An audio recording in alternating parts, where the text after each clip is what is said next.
tapi bahwa rakyat harus bangkit dan harus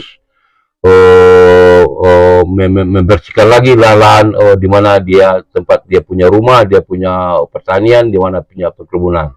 Itu bisa menilai 1.500.000 juga satu batu. Kali satu truk itu berapa itu?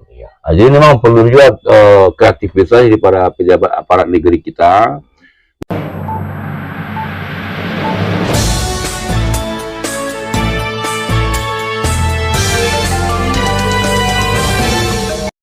Halo, Assalamualaikum warahmatullahi wabarakatuh.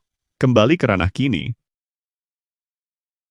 Cendikia Padri Minangkabau, Irwan Baharudin tegaskan, batas-batas lahan, maupun rumah warga yang luluh lantak akibat bencana Galodo atau banjir bandang di Salareh Aiya, Palembayan, Agam, Sumatera Barat.